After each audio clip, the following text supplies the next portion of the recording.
गाँव से पहले कह दे देखी नु पगड़ी बांध के जितना यहाँ के चोखर तनी अब तो हमारा मन पड़ गई हम कहब जरूर कहती तो काजने हाँ हाँ हाँ कोई महाराज नहार बा कोन बात नहीं काजने हम हमर मेहरारू नचनिया काजने अंडर बियर सी देले रहली उहो चमकौआ लगनी गांव में देखावे हाँ लगनी गांव में देखावे दूसरा से ना देखावत रहनी ना इनके घर जाके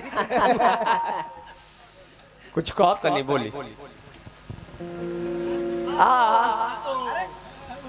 रवि भैया नु अच्छा अच्छा अब हम जन हेंग कहतन त हमर बुझा गेल के रवि भैया के तरफ से पुरस्कार आइल बा हार्दिक हार्दिक अभिनंदन स्वागत एक बार जान जाई रवि भैया कि वहां के अपना के बाघ से कम ना समझनी ना वहां के बाघ एकदम हां हई हो चिरई बाघिन हई बाघिन हई बाघ दिनेश भैया इहो बाघिन हई ए खाली जंगल में बाघ है बाघिन माने चोक माने घूमत रहे लोग हमरे खानी एगो पातरे सियार देखलस बघिनिया करी बाप रे अब पातर सियार लरिया गई लेकिन रह इनका से आज अझुराई बाघ कलस क्या तू अपना के बाघे समझत रह आई तहर व्यवस्था कोस दे बुझ जई हो बाघ चुपचाप रहले कुछ बोलस ना दमी कसले बा एकदम चुपचाप फिर पतर का सियार कल के अपना के बाघे समझत रह आई अब व्यवस्था कोस देवे ए भाई बाघवा कुछ बोले ना बघिनिया से बर्दाश्त ना भई बघिनिया उठल आ सियारा के लागल लखे सियारा आगे आगे दौड़ता बघिनिया पीछे पीछे लखे दले दिया एकदम टप टप टप टप बोमा बुझिले सब है बोमा पुलावा पातरे रहे रंजन बाबा वही पुलावा में सियारा ढूकी गई एकदम सियारा जब ढुकल नु बघिनिया बुझलस कि अब चल अब दौड़त रहनी अब तई धरा गइल बड़ा अब बघिनियो जान जाई कि वही में धरे के चलस वो ढूक गइले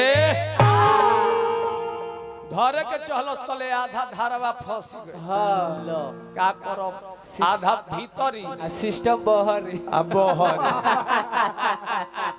सियारा कुछ कैलस न पातरे रहे बोमो पड़े होने से घूम के आके बघिनिया के लागल प्रणाम करे पूरा बढ़िया से प्रणाम क दिहलस चल दिहलस बघिनिया वैलस बाघवा जब देखत तब पूछू ना आज दादा हंसता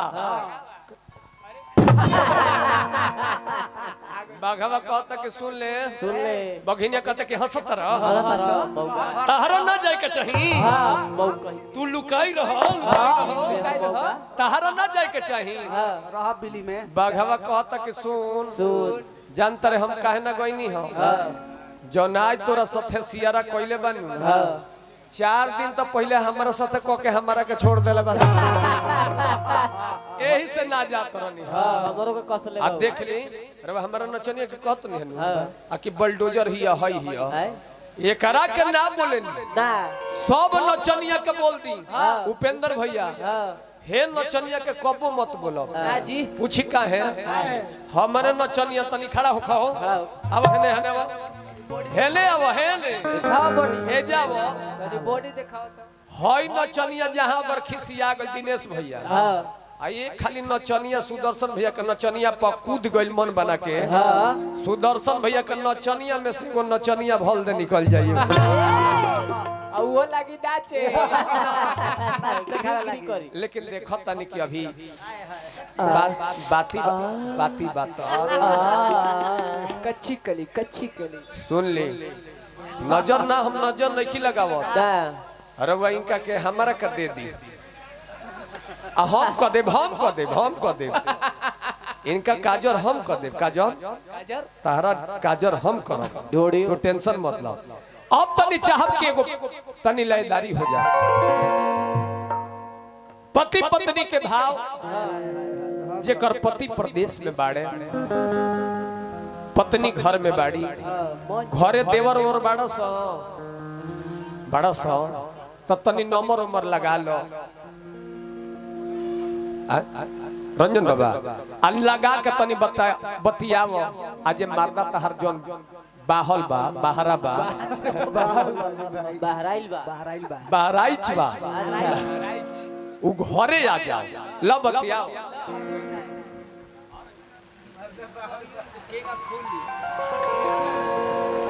ए देवर बबुआ का हो श्रीमती कुमारी देवी भौजी जी। हम मोबाइल लेनिया कि रोवा भैया से बतियाए। अच्छा ई त मोबाइल लॉक बाटे। लोक बाटे। स्वर्गीय ब्रजेश सिंह जी के धर्म पत्नी बानी सुमन देवी, आप पुरस्कार भेजल बनी, हार्दिक हार्दिक अभिनंदन स्वागत। देवर बबुआ से का कहत बोलो कहने दहो। ए देवर बबुआ का हो ई त लॉक बाटे। लोक बा हाँ तो खोल। केने से खोली, आगे से कि पाछे से? अरे आगो हमरो तो हमरो मजा ये भौजी। खुल गए। खुल गई। बोली त तनी नंबर चला लिख। बोली 94 400 चुक चुक 94 400 चुक चुक 95 500 पुक पुक। टुस टुस टुस। आप जिस भुगता से भुगवाना चाह रहे हैं वो कहीं और भुगवा रहे हैं, कृपया आप भी किसी और से भुगवाए। ए देवर बबुआ कहा भाभी जी अब रहुओ लगनी मजाक करे। अल्लाह तो भौजी से ना मजाक करब तो केकरा से करब रे। ई त भोको भोको बोलत आवे। भोको भोको ई भोकवाए भोकवाए देखे कहती ठोकवावे ठोकवाए कहती। मेरा हो गइल बा। अब रवा मजाक मत करी। हाँ। ऐसा नंबर दे के रवा भैया से बात हो जाओ। अच्छा नंबर दोसर दी। बोली लिख बोली त 95 500 पवित्र 95 500 पवित्र आ 5 गो नंबर हो नचनिया के भीतर। अरे भाई लगाओ।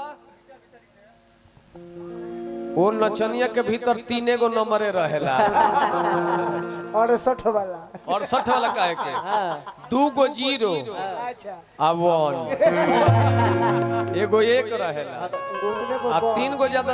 हाँ ई हो सकता कि अगर प्रयास करे तो 3 गो औरी नंबर डाल सकता। एक अपना से लगावे के पड़ेला। टुस टुस टुस पिले पिले उठाइए ना उठाइए ना नचनिया में घुसाइए ना। हेलो हेलो के बोलतनी राजा जी? रे तो फोन होते अपना बाबू लगले बड़ी। ए राजा जी गोड़ छू के गोड़ लगतनी। अरे तो कुछ छू के गोड़ लगा बुझा तो गोड़ो उहले पहुंचल बा का। ए राजा जी गोड़ पहुँचे के बात करतनी। हम रवा के सावन में बोलनी है हाँ। तबो रवा ना आईनी है। लो सावन में का करे रे? सावन में का करे? हाँ। हमार बहुत मन रोलस हवे कौची कि हमार राजा जी अइते हाँ। तो हम तनी जा के मंदिर में हाँ। शिवलिंग के दर्शन कई। उपेंद्र भाई इहो शिव जी के पूजा करेले, हाँ बहुत माने ले, लेकिन जितना होई नचनिया 1 घंटा शिव जी के धोए में लागेला। ए भाई बीमारी से डर नीमन से 1 घंटा बात जा। पूछे ले। एक और बस चली तो शिव जी के अपना शरीर में बसा ली। का हो गइल बा बोलो? उत्तर ध्यान। ए राजा जी आय हम तो कुछ ना कहम रउआ से, काहे? हम बस इतने कहे हाँ कि रउआ पैसा मत कमाई। हाँ तो का करी? का करी? हाँ रउआ हमरा आँखी के सोझा रही। ले तो कमाएम ना तो खइबे करे।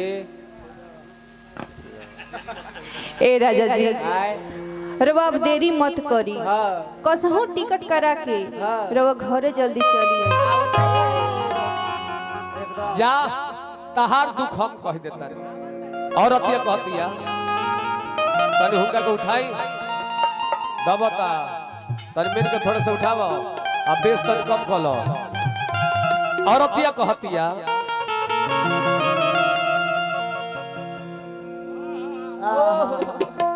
बना रहा और सब हत पिया परदेश में बस गइल जाके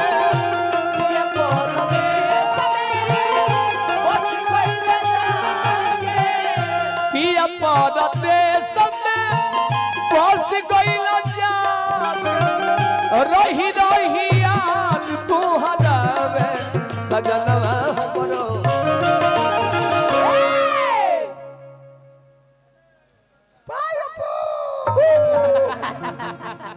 ए सजनवा हमरो अरे तोहरा बिना ससुरनवा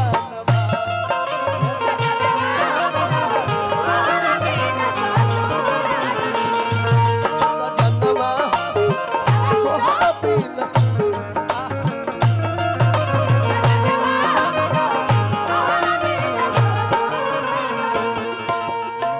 पिया परदेश में बस गई